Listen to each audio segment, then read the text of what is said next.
Hola a todos.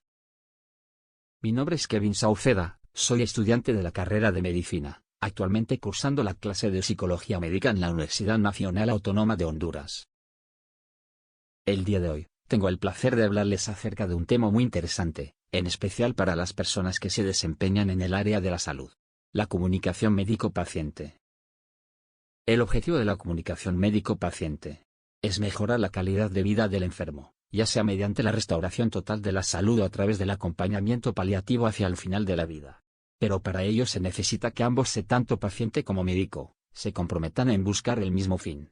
La comunicación efectiva tiene tres componentes básicos: verbal, no verbal y paraverbal.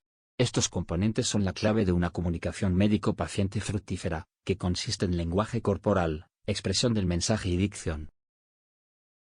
Es prescindible utilizar lenguaje sencillo para que éste sea captado por el paciente.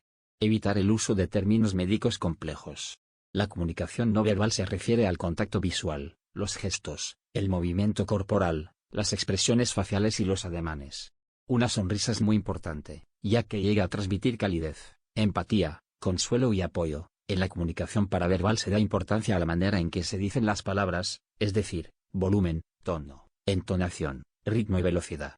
Hablar rápido con el paciente puede hacer que no entienda las indicaciones o los pasos a seguir, generando un tratamiento deficiente.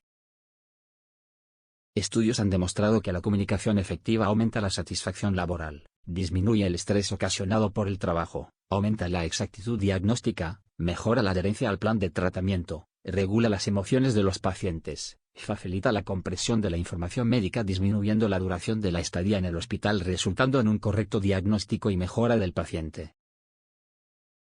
La importancia de escuchar a los pacientes radica en que ellos con frecuencia se quejan de que los médicos no les escuchan, y sienten que solo son un número o una ficha por atender, por lo que para ser un buen médico no basta con tener los conocimientos, sino que también es necesario saber escuchar.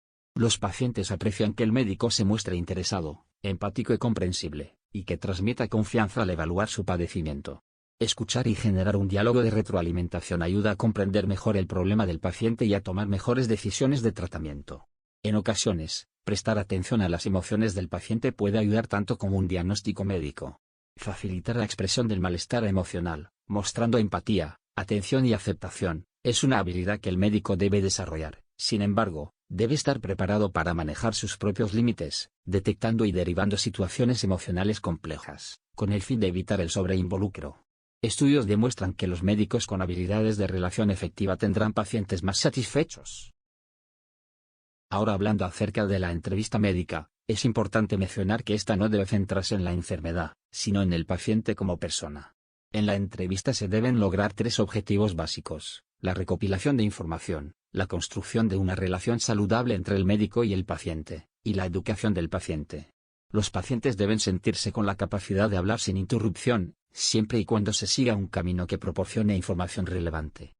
En ocasiones ocurre que el desinterés del médico al no atender la parte emocional del paciente le ocasiona angustia, y contribuye a que el paciente no aporte los datos necesarios, y en consecuencia se elaborará una historia clínica incompleta, que puede llevar al planteamiento de un diagnóstico inadecuado, retrasando la recuperación del paciente. Una buena comunicación médico-paciente, en ocasiones también involucra a los familiares. Aunque los familiares del paciente no sean el paciente como tal, en ocasiones, será el familiar o acompañante quien manifieste su carácter, y en general se mostrarán desconfiados y llenos de dudas. Es importante tener una buena comunicación y relación con los familiares y cuidadores, especialmente con los responsables de pacientes geriátricos y pediátricos. Se recomienda que el médico explique de manera clara y concisa la naturaleza de la enfermedad, y en los casos en que el diagnóstico lo amerite, es conveniente sugerir buscar una segunda opinión para que el familiar aumente la confianza de un diagnóstico certero. La empatía es una de las claves para una mejor relación médico-paciente familiar. La empatía implica comprender los sentimientos y la experiencia del paciente y del familiar, y compartir esa comprensión. Existen diversos problemas para la comunicación efectiva entre el médico y el paciente. Los médicos señalan que el exceso de trabajo, la baja remuneración y las denuncias éticas y legales por parte del paciente y sus familiares causan cambios significativos en la construcción de una buena relación en el binomio médico-paciente. Otra barrera importante es la carencia de conocimiento acerca de la enfermedad y el tratamiento, por lo que se recomienda que el médico esté constantemente actualizado. En ocasiones, El paciente ha investigado sobre sus síntomas y enfermedad, participando aún más en la toma de decisiones, haciendo sentir al médico evaluado, generando un ambiente de desconfianza. Se aconseja que al inicio de la entrevista se traten temas no médicos para aliviar la angustia y así ganar su confianza. Los pacientes, al acudir a una consulta médica, pueden presentar ansiedad, angustia y miedo, ocasionando una comunicación deficiente. Esto se ve reflejado en el síndrome de la bata blanca, que se caracteriza por la diferencia en las mediciones de la presión arterial del paciente entre el hospital y el entorno del paciente. La empatía puede reducir su ansiedad y reducir este curioso síndrome. Ya que hemos establecido las principales causas y barreras para lograr una adecuada comunicación, se enumeran algunas estrategias para desarrollar comunicaciones satisfactorias y significativas con los pacientes y sus familiares o acompañantes. Dentro de las principales encontramos: respetar la confidencialidad del paciente y mantener su privacidad, establecer contacto visual constante con el paciente.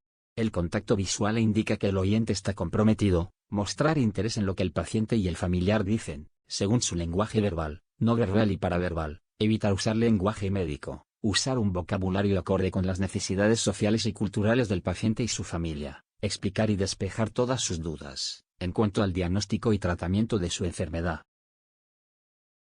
Para concluir, es importante recordar que la medicina es una práctica humanista. La relación médico-paciente es crucial, es por ello que el médico, además de ser un científico, debe ser un excelente comunicador, enfocándose en el paciente y no solamente en su patología o enfermedad. Fue un placer para mí explicar este tema. Muchas gracias por su atención. Nos vemos en la próxima.